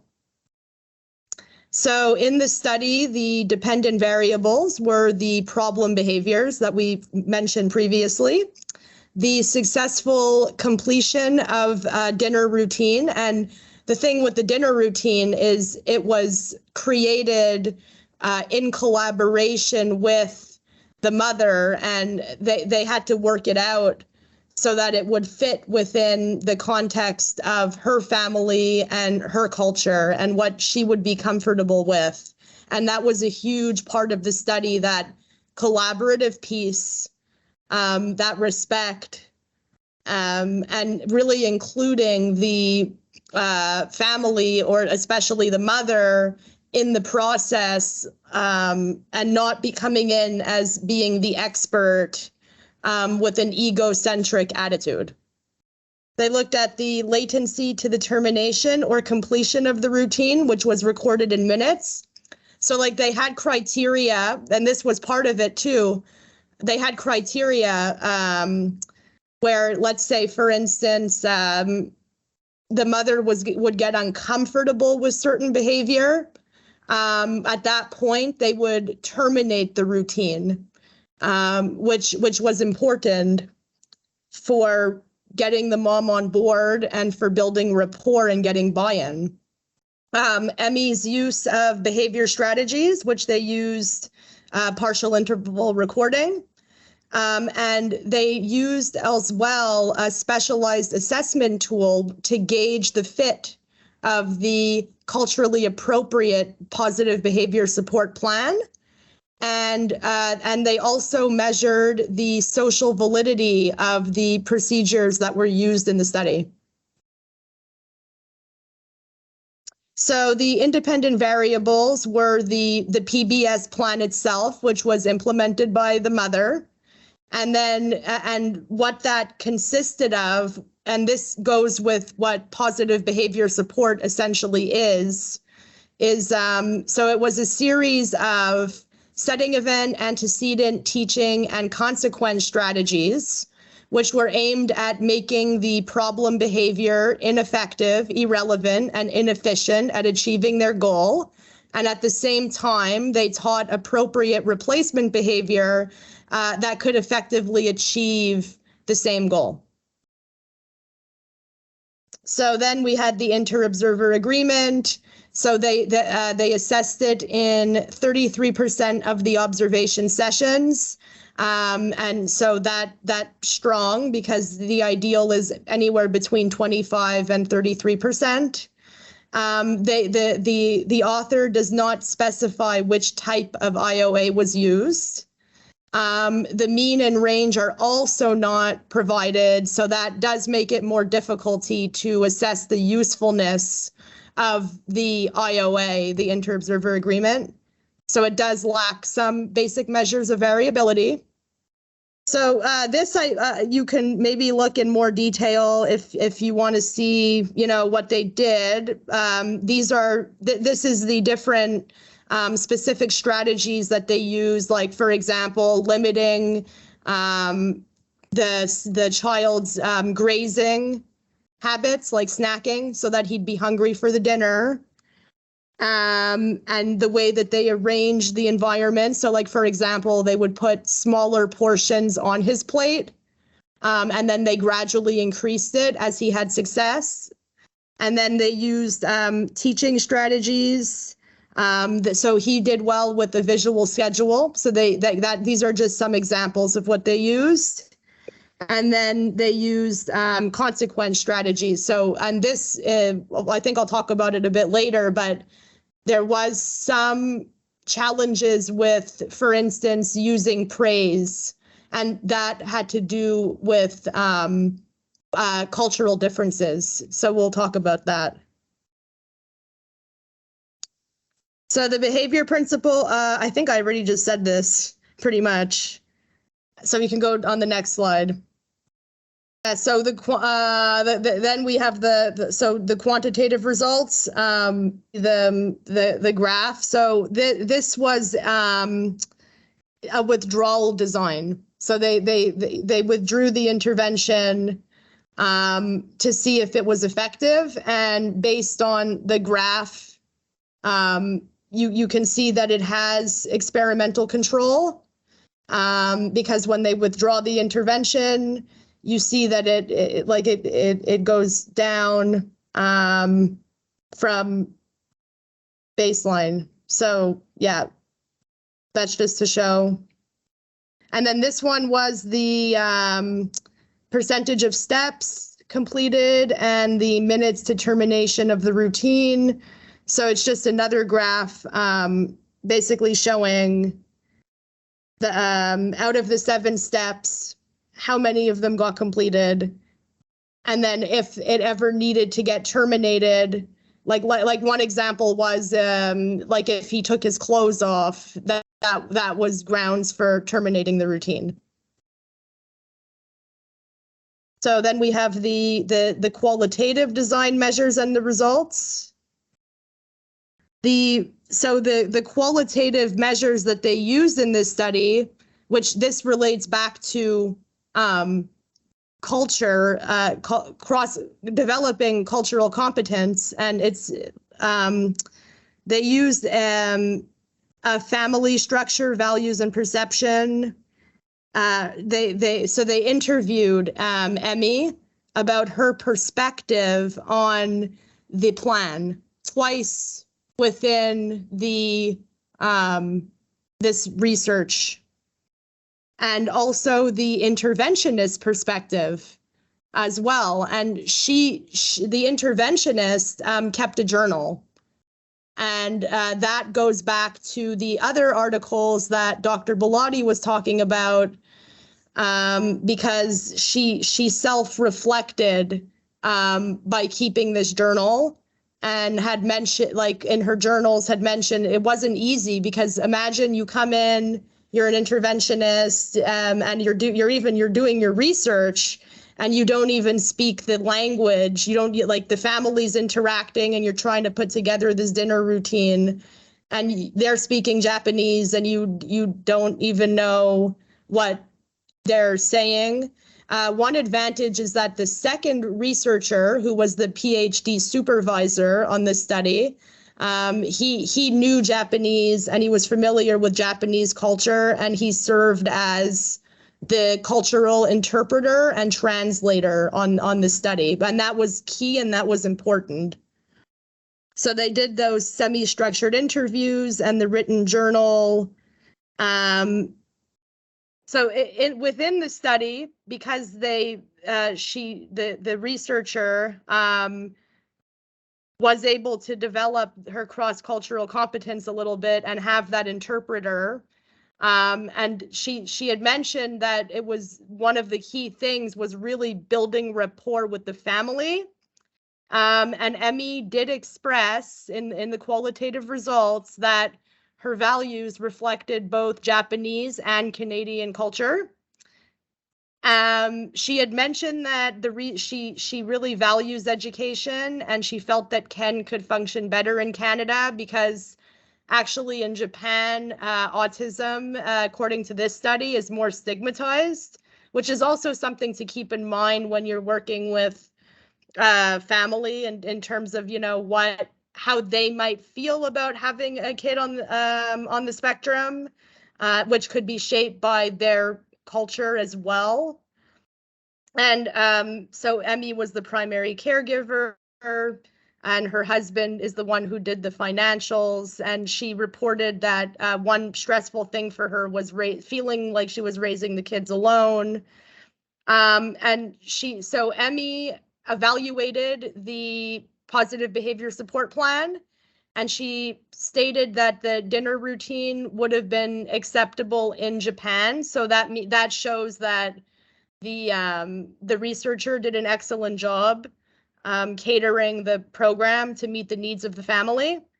And they used a measure of contextual and cultural fit as well, which it scored a 4.8 out of 5, so that's pretty high.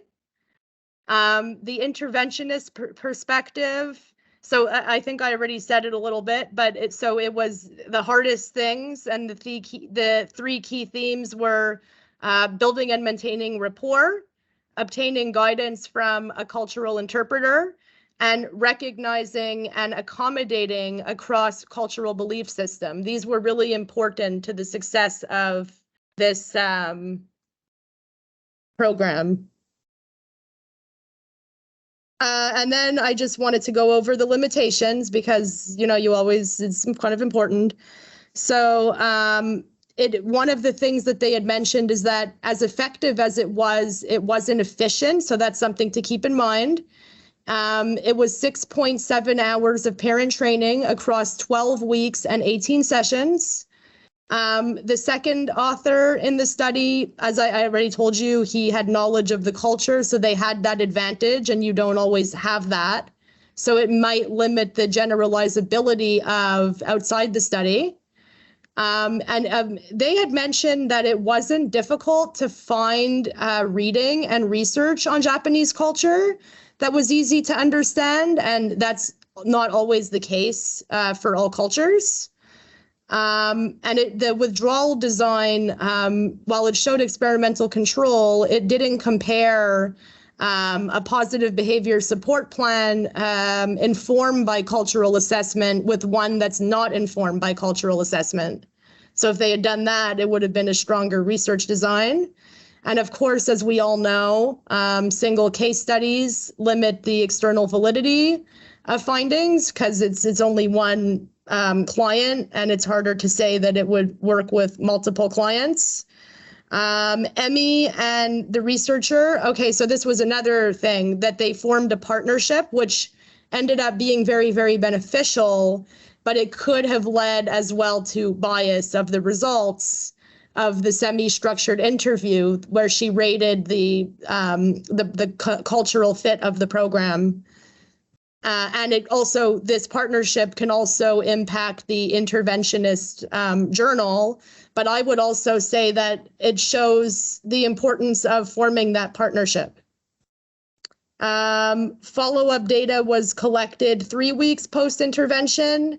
If it had been collected later, then it would have increased the durability of child and parent outcome. So the main takeaways are that addressing cultural and language barriers is important when working with families of diverse cultural backgrounds. If, as an interventionist, you don't have knowledge of a client's culture, it's important to seek the help from somebody who does. I did have an experience here in Florida when I first arrived. I was working with a client from a very different culture from me, and it was very hard to build proper rapport with the parent. And I had to go and speak with Colin and Dr. Bellotti and Dr. Moore about it. So it's always good to reach out and to just, I guess, meet people from different cultures and learn about different cultures, because it's interesting, and then it might help you with your clients. We have to modify the teaching methods, communication style, or interventions to cater to cultural differences, because that results in a more culturally sensitive positive behavior support plan. But I'm sure that that could apply to other areas of ABA or interventions outside of PBS. And a family's parenting practices and values may reflect more than one culture, as it did in this study. So it's also important to get a thorough understanding of the unique needs of every family one serves, which is where the intersecting variables comes in from the Beaulieu article. And I think that's it. Perfect, it is. And so we do have another article to review, but since we're coming close pretty quickly to 8:30, I really want Erica and Adele to be able to share their personal experiences and certainly professional experiences working working in different cultures, certainly internationally, within the field of behavior analysis. And so, Erica, since you've already presented on the article, I'm going to go to your slide here. And then, Adele, if you don't mind sharing, I think that would be wonderful and really beneficial for everyone attending. Hi. So I worked in Alaska, Kodiak, Alaska. And so I was active duty military there, but I also did, I was a behavioral specialist. So I mostly provided services for adults who were Native Alaskan within the community. And it was super relaxed. It was super one-on-one, personable. I knew everyone that interacted with my clients, and we all worked really well together. Our main goal was to get them out there in the community and provide them with the support they needed to meet their academic, behavioral, and social goals. And we did that with including them in every single aspect of their plan and their interventions. And it was amazing. And so I got to learn a lot about their cultures just by going to events with them within the community, and even just reading throughout like our sessions. It was amazing. And then the greatest thing, honestly, about it was that their mom was the one who was the director of this little tiny, it was called Community Inclusion Services, which I love. And so we got to know the community, we got to know the people, and it was awesome. I'm a third culture kid, so I grew up all over the world, literally. I have interacted with tons of people from a lot of different cultures. I've gone to school in British schools, Australian schools, Caribbean schools, Korean schools, just everywhere. And so I even worked as a nanny for kids who had special needs in Korea, which was awesome, to be honest. Like, I loved it. The parents and I interacted great, and you got to learn about all the different cultures. And so, like, I know that earlier we were talking about so my school was a Christian school, and so we also did trips outside, like to the Philippines. And so we got to work with kids there, and that was awesome. And it wasn't just us going there and speaking about the Bible. It was actually sitting there within the communities with these orphans and helping them with their day-to-day goals. And it was just the best experience I had in my life. And so the biggest takeaways I can take from all of the experiences, all of the interacting with different cultures, is you have to be open-minded. It's okay not to understand things, and it's even better to ask questions. So if you don't understand what's going on, if you think, oh, this isn't what we usually do, and it's a little bit off, instead of just keeping it to yourself or bringing it up to your supervisor, talk to the families. Figure out do your own research too. Everything is not like super simple, and it's great to just learn. You know, it's great to learn more about other people's cultures, and the best thing to do is ask questions, because you don't know what you don't know, right? Like, you have no idea. So, and there's nothing that says that asking questions is going to offend someone. You just have to ask in a respectful way, and even like think about your own biases while you're preparing the questions. You know, think about your biases while you're providing the services, because none of us don't have biases. We all have biases. And like, race is a really touchy subject. Religion can be a really touchy subject. You know, diversity in general can be a touchy subject. But we have to come to these levels of open-mindedness and go in with the perspective of, hey, I want to learn, and it's okay for me to be wrong about something, but I have to set my biases aside and just listen. So, yeah. You, Adele, and I definitely appreciate you sharing, because you do have so many experiences working within different cultural contingencies. And part of the culture of our organization, and something that Colin Streetman and I have worked really hard to make happen, is that we want all of our providers and everyone within the organization to truly feel comfortable asking questions. No question is ever stupid. No problem is ever too small. We want to know. We want you to be able to identify the resources that you have within the organization to bring a concern to someone, to ask a question, because that is the only way that you learn. And you're completely right. I love your point where you said, as long as you ask the question in a respectful manner, it's probably going to be received well, as compared to if you didn't ask the question and you assumed you didn't know you assumed that you knew the answer, you assumed you knew the right way, you assumed that you knew the family or the client's perspective. When you're working with different cultural contingencies that you don't understand, certainly do your own research, develop your cultural competence, but some of that competence is going to come from experiences that you have and learning from the individuals who you're working with. And so, Adele, I have a question for you.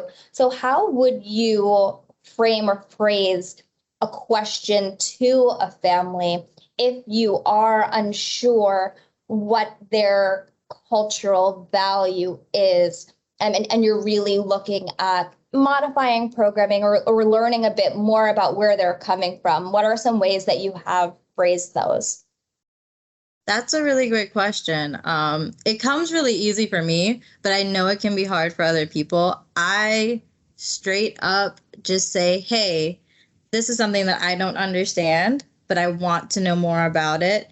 What are your cultural values, and how would it help your child? How would it help this client? And like, what is it that you want out of this that I can help provide?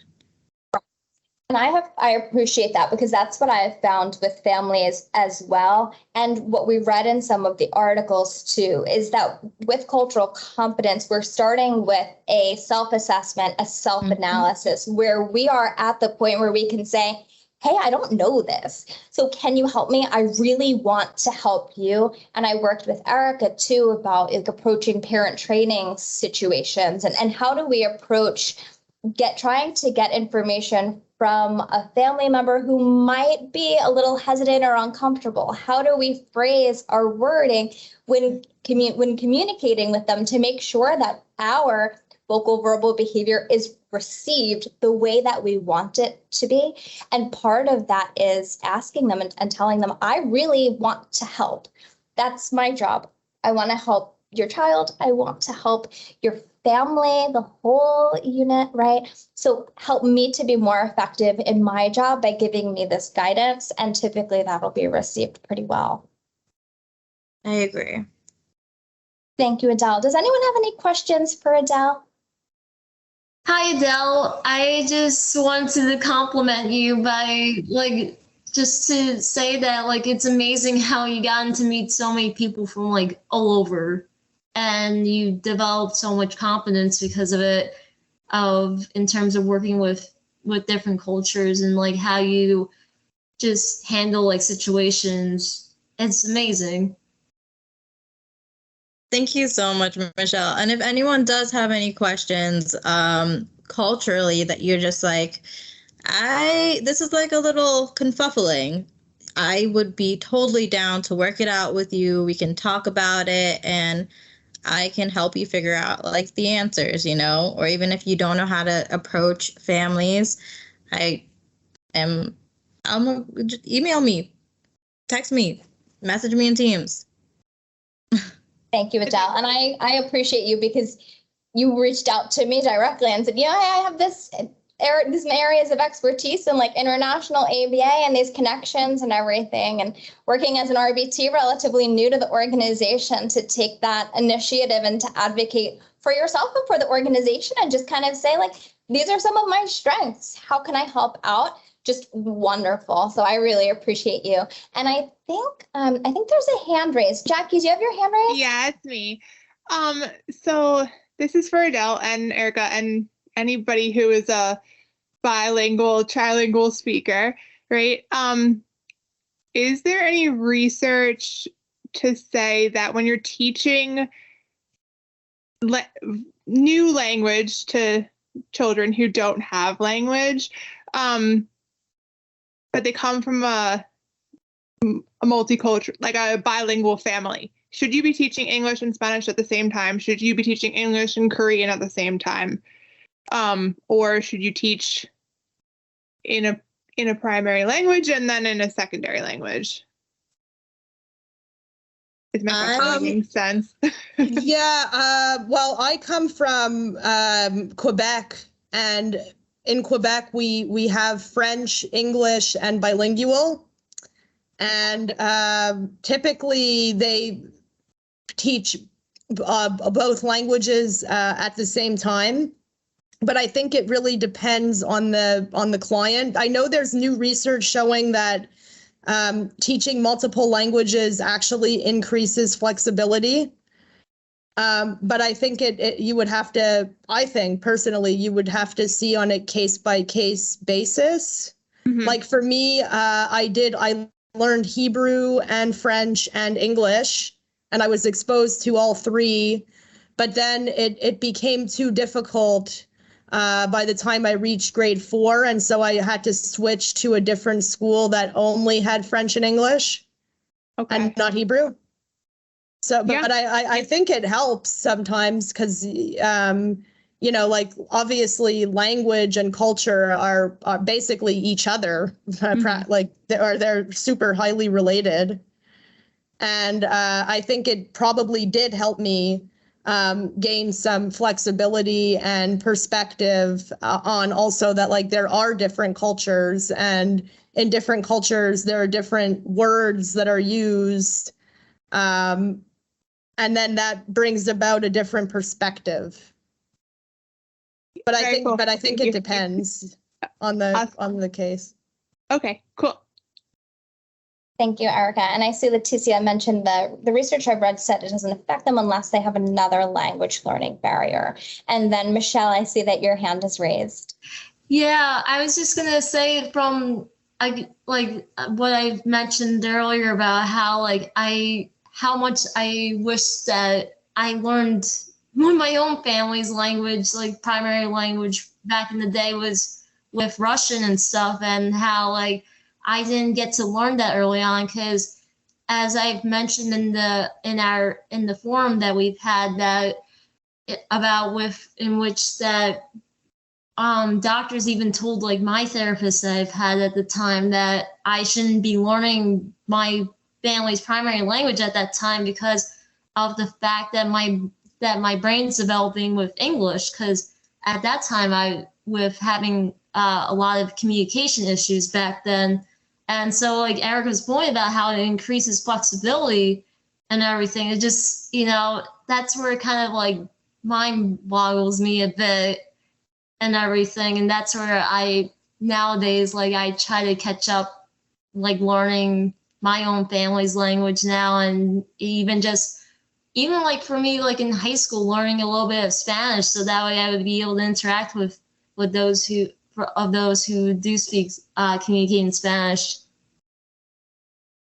So that is a very similar story to the client that I do have. So thank you, because they got similar feedback from a SLP that they should teach in English because that was the language that was going to be spoken at school. However, the parent primarily speaks Spanish and she is the primary caregiver. So that's I'm not really helping being socially valid by teaching this kiddo only in English. So thank you. Yeah, in the study that I presented, the Cheremshinsky one, they taught in both English and Japanese. They taught, yeah, because Japanese was the language at home, and his preschool program was in English. And I think sometimes, you know, if you have a case where you need to be able to communicate in both languages, because in one environment you have one language, in another environment you have another language, it's kind of important to teach both because we want our clients to come into contact with natural contingencies of reinforcement. Right. That's what I was thinking too. Cool. Thank you. So it's also kind of important to be like culturally conscious, because if their parents are speaking another language and then you're only teaching them English just because that's what socially is like needed, then like that kind of it hinders the kid a little bit, because then they're going to be confused about what their parents are saying or what their family is saying, and it can be kind of like a counterintuitive to their learning and growing. Yeah, no, I wouldn't want that. Yeah. I did have an experience where I was living in Central America for a while, working with a child with autism. And just there were certain supports that she needed in the classroom to succeed. She needed a lot of breaks, for example, which she really benefited from. And so what was challenging is that in the beginning, they also, in their culture, they didn't want her to be treated sort of special. And that was a big thing there, because I was working in a very, very low income school, and having like kids even treated with special attention could bring jealousy to the other students. And so like special attention and special toys and breaks, like this was going to be like an issue. And in the beginning, I thought, oh, like they're being difficult and they're not understanding that she needs a break and all that. Like, you would just think that. But then when I actually was traveling with someone else who was a little bit older than me, I was young at the time, more seasoned than me, more educated. And she's the one who told me, like, Erica, like, you need to go and speak to them and sort of like be collaborative and come up with a solution, because you thinking that, oh, how could they possibly not let her have breaks? Like, how could they not understand? Isn't going to get you anywhere with them. And that was a good learning experience for me. And so, like, we went and we spoke with the school and we kind of explained the benefits of breaks and why she might need a break and how it would help her get back on track with her work.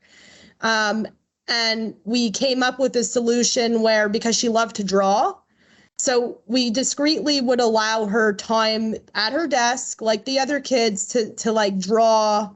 And then we would put her back on whatever task she had to do.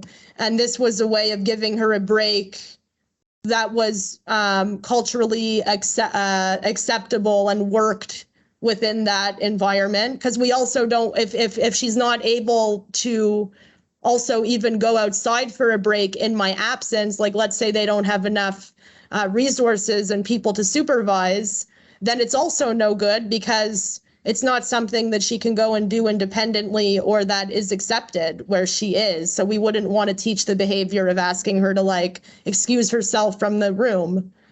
So yeah, that's what ended up happening, and everybody was happy and the student got the break she needed.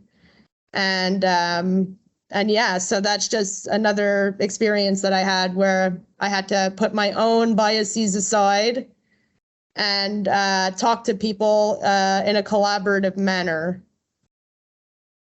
Thank you, Erica. And can you just touch upon briefly the differences with ABA in the United States now that you've worked here for some time and in Canada? So it depends on what province you're in. Like I think I had mentioned, Vancouver is better. But where I'm from, we're probably I'm from Quebec. I would say that it's probably one of the worst provinces for ABA.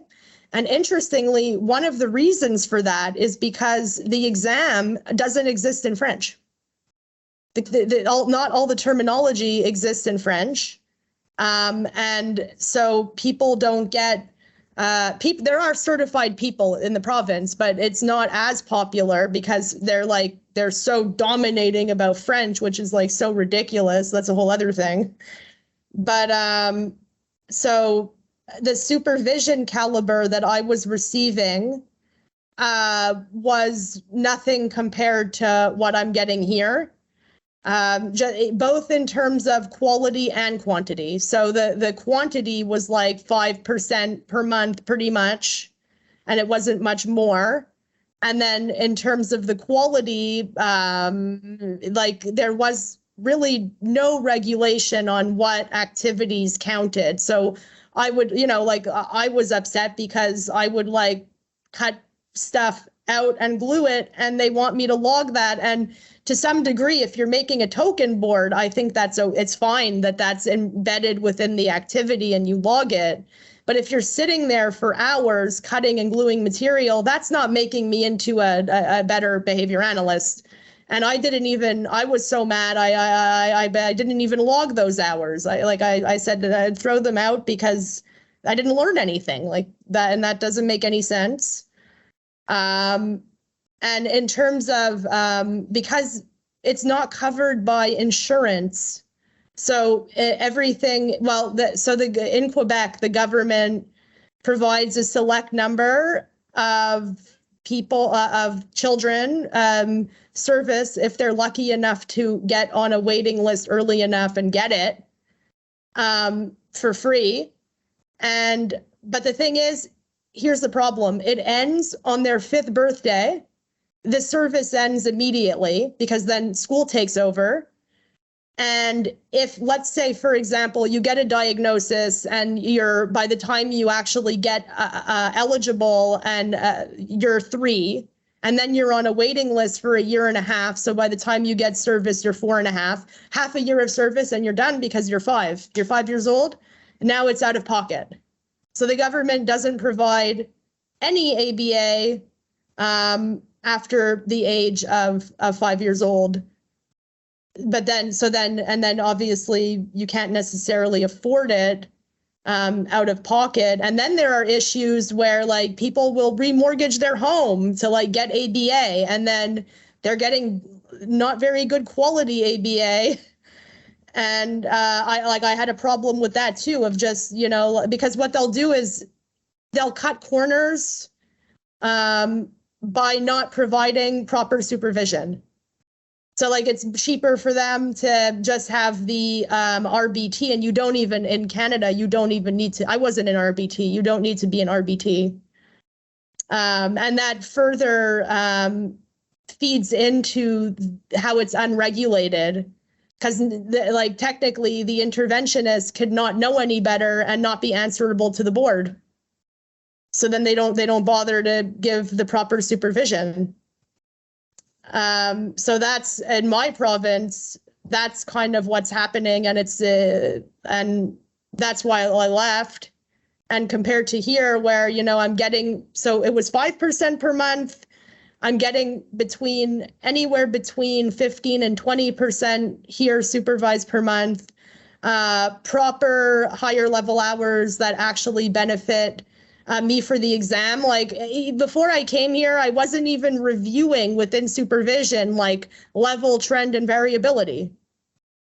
And now I I see that every day. It's like as I should be.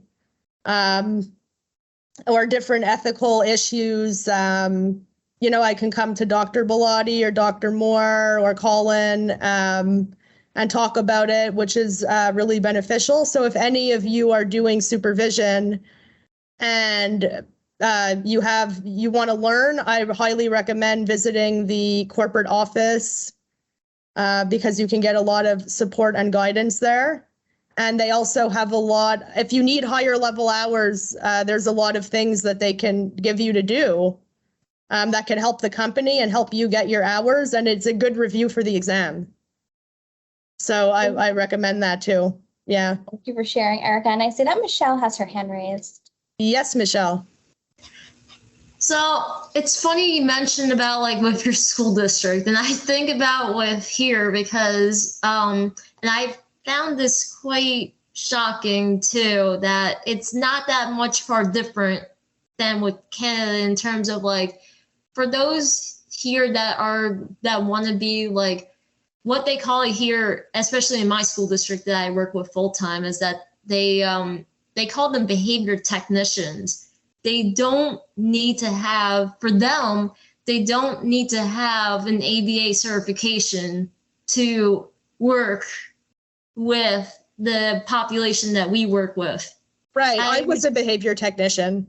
Yeah. And then like now the difference with that versus like, for example, a behavior specialist position, that position, you are required to have an ABA certification and stuff. And I was told that they do provide supervision as well, supervision hours. They do support that towards your next certification. So it's like, it's quite interesting how it's like one role has so much of a difference between another, and yet everyone's doing the same, pretty much everybody is doing the same thing where they're trying to help improve as much lives as possible. Yeah. But like I find the like the requirement for the certification also keeps integrity within the field as well. I don't find it right to have, like you're a behavior technician and you don't have special training in behavior. Yeah, I agree 100%.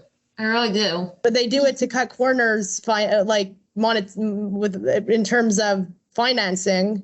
Yep. Because you can pay them less. Yeah. but then the kids really aren't getting what they need. Like you see it all the time, where it's just, like the behavior technician. I mean, look, there are some of them that are probably excellent, but the caliber of in general is they're almost a para. Like a lot of them are not that. Like, what's the difference between the two roles at the end of the day, really? That's the end of the day of it. That's pretty much what it's been. That's pretty much what it is like. Yeah, I mean, look, there's people who are good at it or who have the training, like me and you, for example. Yeah. But you don't do it, not needing it is not right. Exactly. I think okay, so as someone who was a behavioral specialist and now is a RBT, I think there's a ethical way to do it and there's a proper way to do it. And then there's just a lackadaisical way to do it. And if it's done properly, like when I was a behavioral specialist, I was still in my psychology and ABA program. And so that's where I got some of the ABA insight from. And that's why they hired me on as a behavioral specialist. But then they also gave me books and a lot of articles and textbooks and just a lot of different exposure to the ABA world that That's awesome. would never have had before I became an RBT, And so I think there is a way where it can be a stepping stone to getting your certification if it's something that you're interested in, but you're not sure if you 100% want to go through that field, Yeah, that's true. Yeah, that's awesome that you mentioned that, because that's kind of that is kind of like my journey a bit. So I've worked full time as a paraprofessional for a few years, and I actually shared this earlier with Dr. Bellotti and Erica about this. That recently through my school district, now I'm moving up now as now I'm going to be working as a behavior specialist. Because of the fact that I've gained so much experience now too with as being with an RBT and gaining that certification and having so much more background with ABA, that it really has helped me so much to get to that point now, and going to be working as a behavior specialist for the school district. So I think it really helps a lot when the hands-on experience is important, and to be able to work with different, not only with from different cultural backgrounds, just working with different clients on the spectrum. Because as we say, that autism is a spectrum. Every single individual you're going to work with has different abilities and challenges, but no matter what, you bring on so you want to make sure that, and this is for everyone to know, that to bring on about with accepting with uniqueness and about where everyone's coming from. Yeah, I love that. And I just gotta add, Michelle, too. I think that you and Erica are both just perfect examples of, immersing yourselves in something and getting around opportunity, and then just seeing how almost magically those same doors open for both of y'all. I mean, y'all have been able to come on and get involved in the nonprofit stuff. You guys are involved in creating an entirely new endeavor, something that we had thrown to the trash heap, that Erica and Michelle collaborated on, picked up, dressed up, cleaned up, improved, and is now back at the top of our, company organizational plan. And so we'll be revealing that in the coming months as well. But that's back to just being around and associating.